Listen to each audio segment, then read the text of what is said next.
என் நெஞ்சில் குடியிருக்கும்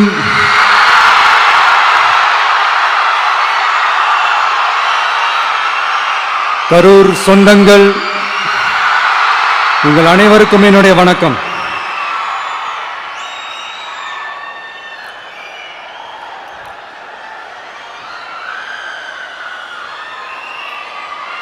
ஒரு மனுஷன் லைஃப்ல எவ்வளவு பெரிய ஒரு உயரத்துக்கு போனாலும்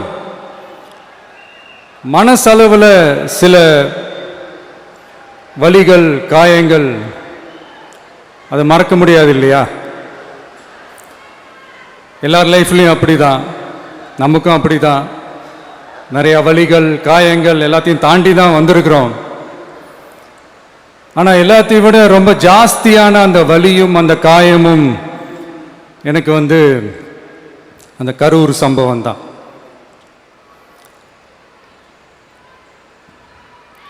மக்களை சந்திக்கணும், மக்கள் பிரச்சனைகளை எடுத்து பேசணும். அதுக்காக தான் அந்த மக்கள் சந்திப்பு பயணத்தை தொடங்கி திருச்சி, அரியலூர், நாகப்பட்டினம், திருவாரூர், நாமக்கல், கரூர் அப்படின்னு சொல்லிட்டு போயிட்டு இருந்தோம். அரியலூரில் அந்த மீட்டிங் முடிச்சுட்டு பெரம்பலூர் போகிறதுக்கு முன்னாடி அந்த பெரம்பலூர் போலீஸ் எங்களை அலர்ட் பண்ணாங்க. சரிங்க, கூட்டம் கொஞ்சம் ஜாஸ்தியாக இருக்குது, லேட் ஆகிடுச்சு, வராதிங்க அப்படின்ட்டு. So we had no choice. Police சொன்னால் நம்ம அதை ஒபே பண்ணி தானே ஆகணும்.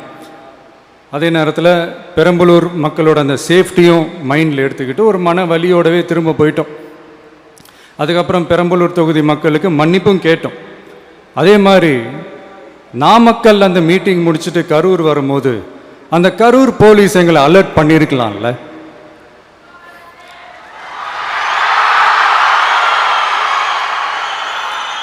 இல்லை சார், இங்கே எதிர்பார்த்ததை விட கொஞ்சம் கூட்டம் அதிகமாக இருக்குது, கண்ட்ரோல் பண்ண முடியல, வராதிங்க. அண்ட் போலீஸ் நினச்சா அவங்க அந்த மீட்டிங்கே கேன்சல் பண்ணலாம். ஏதோ தப்பாக இருக்குது, ஏதோ தப்பாக தோணுது அப்படின்னு நினச்சிட்டாலே they have all the rights to cancel the meeting. எங்ககிட்ட கேட்கணும்லாம் ஒன்றும் அவசியமே கிடையாது. ஆனால் அதையெல்லாம் எதுவுமே செய்யாமல் அந்த ஹைவேல இருந்து அந்த ஸ்பாட்டுக்கு போலீஸே எங்களை உள்ளே கூட்டிகிட்டு வந்து விட்டு அந்த நாடகம்லாம் இருக்கு பாருங்க.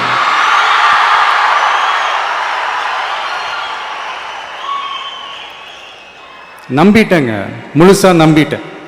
அன்னைக்கு இருந்த அந்த கரூர் போலீஸ் பேசும்போது தேங்க்ஸ்லாம் சொன்னேன் அவங்களுக்கு. எனக்கு தெரியாது இப்படி ஒரு நாடகம் நடக்கும். இதுக்கெல்லாம் யார் காரணம்? இதெல்லாம் யார் சொல்லி செஞ்சது?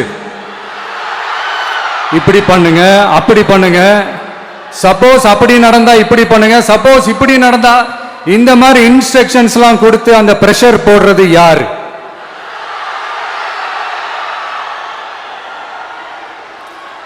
அந்த சம்பவத்தில் நம்ம யாரெல்லாம் இழந்திருக்கோம் தெரியுமா?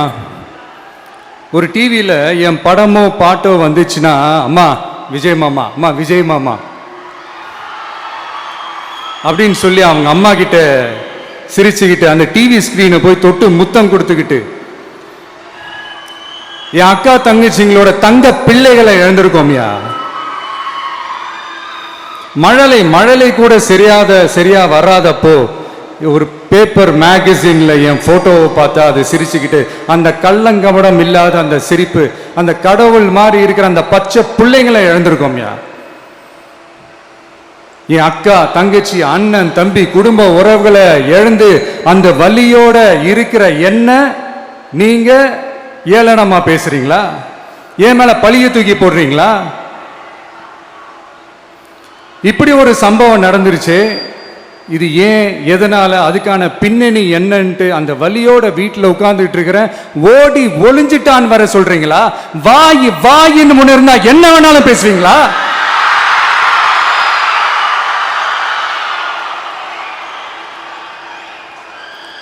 மக்களே, நான் உங்களையே கேட்கிறேன், அன்னைக்கு அத்தனை கிரவுட் இருந்துச்சு, அந்த கிரவுடுக்கு தகுந்த மாதிரி போலீஸ் பாதுகாப்பு கொடுத்தாங்களா? இந்த இடத்தை எடுத்துக்க சொல்லி நாங்க தான் சொன்னோம்னு ஒரு போலீஸ் ஆபீசர் பேட்டி கொடுக்கிறாரு. அதுக்கு என்ன அர்த்தம்? இவ்வளோ வலி இவ்வளோ காயங்கள் கொடுத்துட்டு பழியை தூக்கி நம்ம மேல போட்டுட்டு அதுல ஒரு அரசியல் ஆதாயம் தேடுறீங்களேயா? இதுல வாய் கூசாம சட்டசபையில ஸ்டாலின் சார் நம்ம மேல திருப்பி விட்டு அங்க ஒரு அரசியல் செய்றாரு. அதுக்கு என்ன அர்த்தம்? நமக்காக வந்திருக்கிற மக்களை காக்க வைக்கிறதுக்கு நாம் ஒன்னும் ஆதாயம் தேடுற அரசியல்வாதி எல்லாம் கிடையாது. மக்களுக்காக அரசியலுக்கு வந்தவன் இந்த விஜய். எனக்காக எல்லாமும் கொடுத்த என் மக்களுக்காக எல்லாத்தையும் விட்டுட்டு மக்களுக்காக மட்டுமே அரசியலுக்கு வந்தவன் இந்த விஜய். அவங்களுக்காக நன்றி கடன் செலுத்துறதுக்காக மட்டுமே அரசியலுக்கு வந்தவன் இந்த விஜய். உங்களுக்கு தான் இந்த விஜயை பத்தி நல்லா தெரியுமே. ஆனா நம்ம எல்லாருக்குமே இத்தனை வலிகள் காயங்கள் கொடுத்தவங்களுக்கு இந்த 2026 தேர்தலில் தக்க பதிலடி கொடுத்துட்டீங்க. ஆனா அது மட்டுமே பத்தாது மக்களே, அது மட்டுமே பத்தாது. காலகாலத்துக்கும் எழுந்திருக்கவே முடியாத அளவுக்கு நிரந்தரமான ஒரு பதிலடியை நீங்க கொடுத்துக்கிட்டே இருக்கணும்.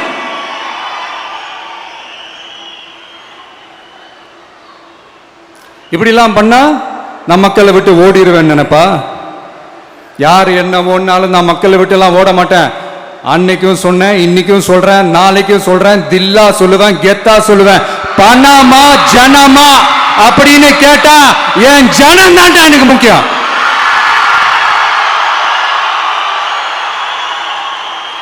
மக்களே, உங்களோட எனக்கு இந்த காசு பணம் முக்கியமா என்ன?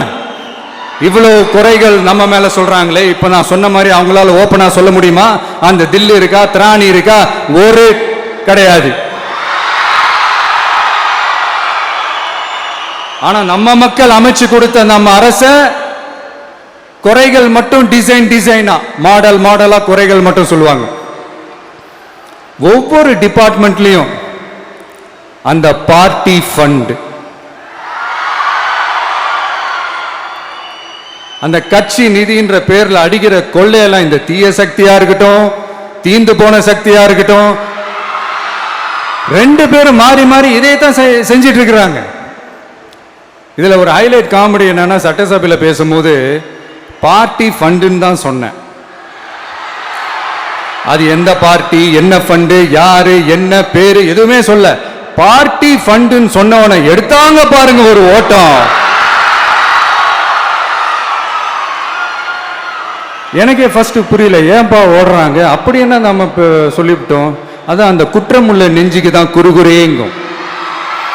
இது எப்படி இருக்கு தெரியுமா? எங்க அப்பா பீரோக்குள்ள இல்ல, எங்க அப்பா பீரோக்குள்ள இல்ல அப்படின்னு சொல்ற மாதிரி.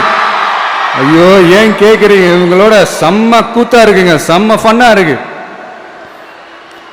சென்னையில ஒரு பாலம் கட்டுறதுக்காக நார்மலா ஆகிற செலவை விட அதிக செலவில், கிட்டத்தட்ட டபுள் மடங்கு செலவில் ஒரு டெண்டர் ஒன்று விட்டுருக்குறாங்க. அதையெல்லாம் தோண்டி எடுத்து அதெல்லாம் இப்போ கண்டுபிடிச்சி கேன்சல் பண்ணியிருக்கிறோம். இன்னும் எத்தனை கோடி ஊழல், எத்தனை லட்சம் கூடல் தோண்ட தோண்ட வருமோ எங்களுக்கே தெரியல. ஒவ்வொரு முகமுடியா கிழியுது. ஐயோ இந்த விஜய் ஒவ்வொரு கதையா எடுத்து வெளியில விட்டுருவான் போலேன்ட்டு திரும்புற பக்கம்லாம் கதறல் கதறல் கதறல், காதல் இருந்து ரத்தம் வராத குறை. ஆமா, இப்படி ஊழல் ஊறி போனவங்க இப்படிதான் இருப்பாங்க. இந்த 50-55 நாட்கள்ல அங்க செஞ்ச சில விஷயங்கள்லாம் சட்டசபையிலே எடுத்து சொன்னேன். பட் இங்க ஒரு சில விஷயங்கள் சொல்லணும்னு நினைக்கிறேன்.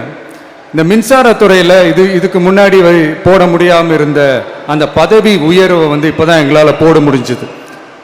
அதுக்காக ஒரு அக்கா அழுதுகிட்டே ஒரு நன்றி சொன்னாங்களே, அதெல்லாம் உங்க கண்ணில் படாது அந்த வீடியோலாம் குறை சொல்றவங்களுக்கு. அடுத்து லஞ்சம்லாம் ஒழிக்க முடியாது, ஊழல்லாம் ஒழிக்க முடியாது, அதெல்லாம் பிளட்டிலேயே ஊறி போய் இருக்கு அப்படின்னு சொன்னவங்க போய் ஒவ்வொரு கவர்மெண்ட் ஆபீஸா பாருங்க, ஒரு பைசா லஞ்சம் இல்லை, ஒரு பைசா ஊழல் இல்ல, வேலையெல்லாம் சும்மா டக்கு டக்கு டக்கு நடக்குது. ஒரு பெரியவர் ஒருத்தர் சொல்றாரு, தம்பி வேலையெல்லாம் நடக்குது, ஆனா அதையும் தாண்டி எங்களுக்கு மரியாதை கொடுக்கறாங்க தம்பி, உட்கார வச்சுலாம் பேசுறாங்க. இதெல்லாம் இதுக்கு முன்னாடி நடந்ததே இல்லை. அவனை போய் பாரு, இவனை போய் பாரு, இந்த ஆபீசரை போய் பாருன்னு சொல்லி அலைய விடுவாங்க. இப்ப லஞ்சம் இல்ல, ஊழல் இல்ல, வேலையெல்லாம் உடனே நடக்குது. மக்கள் அப்படி ஒரு பெருமூச்சு ஒண்ணு விடுறாங்க. அதை பார்த்து நமக்கு அப்படி ஒரு ஹாப்பினஸ். இதுக்கு மேல என்ன வேணும்? ஏன் இதெல்லாம் பண்ண முடியாது? மனசுன்னு ஒண்ணு இருந்தா பண்ணலாம். இப்ப பண்ணல, அதே மாதிரி இந்த எல்என்டி நிறுவனத்தோட 18,600 crore-க்கு 3 திட்டங்கள் அந்த ஒப்பந்தம் அந்த கையெழுத்து போட்டிருக்கிறோம். கிட்டத்தட்ட 8,200 பேருக்கு வேலை வாய்ப்பு. நான் சொல்றது அந்த 3 மாவட்டத்தை சேர்ந்தவங்களுக்கே அவ்வளோ வேலை வாய்ப்பு. குறுவை சாகுபடிக்காக 134 கோடியில் அந்த சிறப்பு தொகுப்பு திட்டம் அறிவிச்சிருக்கிறோம் நம்ம விவசாயிகளுக்காக. இப்போவும் சொல்கிறேன், நம்ம விவசாய பெருமக்களே, உங்களோட இந்த அரசு கூடவே நிற்கும். பெண்கள் பாதுகாப்புக்காக சிங்கப்பெண் அதிரடி படை, அது உங்களுக்கு நல்லா முன்னாடியே தெரியும். வரப்போற அறிஞர் அண்ணா அவர்களுடைய பிறந்த நாள்ல உங்க அண்ணனுடைய அரசுல தாய் மாமன் தங்க மோதிர திட்டம் அறிவிக்கப்படும். இதெல்லாம் கேட்டாங்களே, வாக்குறுதி கொடுத்தீங்களே, என்னாச்சு என்னாச்சுன்னு. இந்த தீய சக்தி மாதிரி ரீல் தாய் மாமன்லாம் கிடையாது, ரியல் தாய் மாமன். எப்படி ரியல் தாய் மாமன்.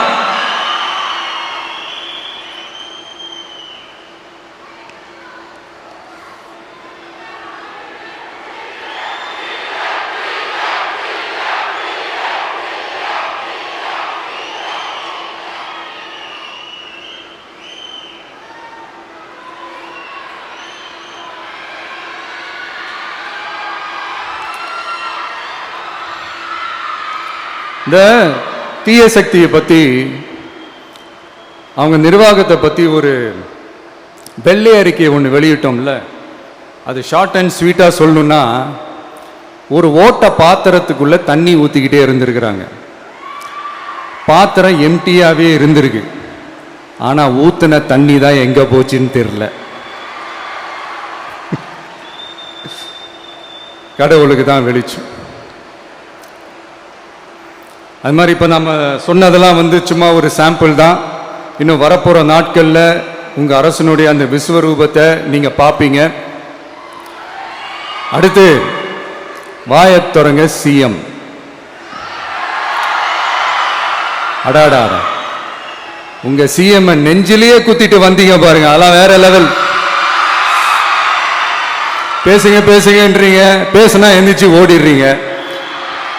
இனிமே பேச ஆரம்பிக்கிறதுக்கு முன்னாடி என்ன பண்ணணும் அப்படின்னா, ஒரு நண்பர் ஒருத்தர் சொன்னார், மாண்புமிகு பேரவைத் தலைவர் அவர்களே எல்லா டோரையும் இழுத்து லாக் பண்ணுங்க அப்படின்னு சொல்லிட்டு தான் பேச ஆரம்பிக்கணும் போல் இருக்கு. ஏன்னா பேசிக்கும் போது எந்திரிச்சு ஓடிடுறாங்க. 5 நிமிஷம் பேசினதுக்கே குளத்தூர்ல கொத்து பரோட்டா போட்டாங்க. இதுக்கு மேல பேசினா மொத்தமா முடிஞ்சிடும், பாத்துக்கங்க. நாம அரசியல் பேசினா விஜயெல்லாம் அரசியல் பேசலாமா அப்படிங்கிறது. சரிப்பா, நமக்கு எதுக்கு வம்பு, நம்ம பாட்டுக்கு நம்ம வேலையை பார்ப்போம், எதுக்கு அவங்கள பற்றி பேசிக்கிட்டு அப்படின்னு இருந்தா விஜய்க்கு அரசியலே பேச தெரில அப்படிங்கிறது. இப்படியே மாறி மாறி மேகதாது அணையை பற்றி என்ன தெரியும், விஜய் அதை பற்றி பேசலை. இப்படி நம்ம அரசியலுக்கு வந்ததுலேருந்தே ஒரு கூட்டம் குறை மேலே குறையா சொல்லிக்கிட்டு, பாட்டுக்கு பாட்டு கச்சேரி எங்களுக்கும் பண்ண தெரியும், பண்ணலாமா? இந்த மேகதாது அணை சம்பந்தமான அந்த வழக்கில் தமிழ்நாட்டோட பெட்டிஷனை சுப்ரீம் கோர்ட் எப்போ ரிஜெக்ட் பண்ணுச்சு? அப்போ யார் ஆட்சியில் இருந்தா? ஏன் ஒழுங்கா வாதாடல? நீங்க ஒழுங்கா வாதாடி இருந்தீங்கன்னா அதை ரிஜெக்ட் பண்ணியிருக்க மாட்டாங்கல்ல. ஏன் ஸ்டாலின் சார் வேணும்னே விட்டுட்டாரா? ஏன் இப்படிலாம் கேள்வி கேட்கலாமா? இப்படிலாம் கேள்வி கேட்டாதான் மேகதாது அணையை பற்றி பேசினதா அர்த்தமா? ஏன் அந்த ஸ்டேட்டு சிஎம் பேசுறாரு, நீங்க ஏன் பேசல? அப்படின்னா நம்ம ஸ்டேட்டோட உரிமையை எங்கே நிலைநிறுத்தணுமோ அதுக்காக வேலை பார்க்கறது மட்டும்தான் முக்கியம். சும்மா சவால் விட்டுக்கிட்டு சீண்டிப்பார், நான் யார் தெரியுமா, தொட்டுப்பார், இப்படிலாம் பேசிக்கிட்டு இருந்தா வேலைக்கு ஆகாது. சும்மா பேசி பேசி பிரச்சனையை வளர்த்துக்கிட்டு யார் மேலேயாவது பழியை தூக்கி போட்டுட்டு அப்புறம் மக்களை அம்போன்னு தெருவில் விட்டுட்டு இப்படி தான் ஒரு அரசியல் பண்ணணும்னா அந்த அரசியல் நமக்கு தேவையும் இல்லை, அதை நம்ம செய்யவும் போறதில்லை. Talk less work more mode தான், அதுதான் நம்ம பாலிசியே. அதனால தான் சட்டசபையில் அந்த அரசினர் தீர்மானம்னு சொல்லி ஒன்று கொண்டு வந்தோம். அது எப்படி டு டேக் இட் ஃபார்வர்ட், எப்படி கொண்டு போகணுமோ அதை சரியாக செய்வோம். சென்ட்ரல் கவர்மெண்ட்லேருந்து அந்த டீலிமிட்டேஷனை திரும்ப கொண்டு வர போகிறதா ஒரு பேச்சு ஒன்று அடிபடுது. யார் என்ன டீலிமிட்டேஷன் கொண்டு வந்தாலும் தமிழ்நாடு அது ஒத்துக்காது. நமக்கான இடத்தை யாரும் பறிக்கவும் முடியாது, அது பறிக்கவும் விட மாட்டோம். இப்படி நாம் இருக்கும்போது இந்த தீய சக்தி திமுக எங்கே போய் நிற்குது, யார் கதவை தட்டிக்கிட்டு நிற்குது, அது உங்களுக்கே நல்லா தெரியும். மக்களே, இந்த தீய சக்தியும் தீந்து போன சக்தியும் வேறலாம் இல்லை, கூட்டு களவாணிங்க. சொல்ல முடியுமா அவங்களால? எங்களுக்குள்ள ஒட்டும் இல்லை, உறவும் இல்லை, அறிவிக்க முடியுமா? நிரூபிக்க முடியுமா? இந்த வரப்போற இடைத்தேர்தலில் அதை நிரூபிச்சு காட்டுங்க, அப்புறமா பேசுங்க.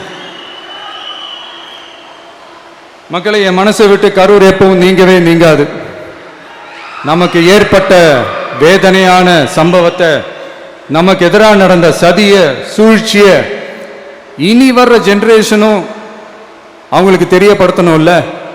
அதுக்காகவே இனி ஒரு அரசியல் சதிய, அரசியல் சூழ்ச்சிய யாரும் யோசிக்கவே கூடாதுன்றதுக்காகவே கரூர்ல ஒரு நினைவு சின்னத்தை நம்ம டிவிகே சார்பா அமைக்கப்படும் அப்படின்றத அறிவிக்கிறோம். அப்புறம் கரூர்ல இருந்து ஒட்டுமொத்த தமிழ்நாட்டு மக்களுக்கும் சொல்றேன், உங்க டிவிக்கு அரசு உங்களுக்காகத்தான் உழைக்கும். அடிப்படை வசதிகளை முதல்ல நிறைவேற்றணும். ஒரு பக்கம் நிதி நிலைமையை சரி செஞ்சுக்கிட்டே, இன்னொரு பக்கம் அப்படியே நாம சொன்னதுல ப்ரையாரிட்டி பார்த்து ஒவ்வொன்றா படிப்படியா நிறைவேற்ற ட்ரை பண்ணுவோம். இது எப்பவும் உங்களுக்கான அரசா தான் இருக்கும். இந்த விஜய் உங்க விஜயா தான் இருப்பான். நீங்க உரிமையோட உங்க கவர்மெண்ட்டை நீங்க அணுகலாம். இந்த தீய சக்தி ஆட்சி முடிஞ்சு பொட்டிக்குள்ள போனதுலேருந்து என்னென்னமோ பண்றாங்க, இது ஏதோ பேசுறாங்க, சோஃபாங்கிறாங்க, வாஷிங் மிஷினுங்கிறாங்க. இந்த அரசியல் வியாபாரம் பண்றதுக்கான அந்த வெண்டிங் மிஷினே அவங்க தான். யாரு? இந்த திமுக. இதில் நம்மளை பார்த்து வாஷிங் மிஷினுங்கிறாங்க. எலெக்ஷன்ல ஓட்டுக்கு காசு கொடுக்கிற அந்த கலாச்சாரத்தை, அந்த கல்ச்சரை அடிச்சு நொறுக்கி இருக்கிறோம். எலெக்ஷன்லயே அப்படி வேலை பார்த்த நாம, நமக்கு எதுக்கு இந்த குதிரை, கழுதை, ஒட்டக பேரெல்லாம்?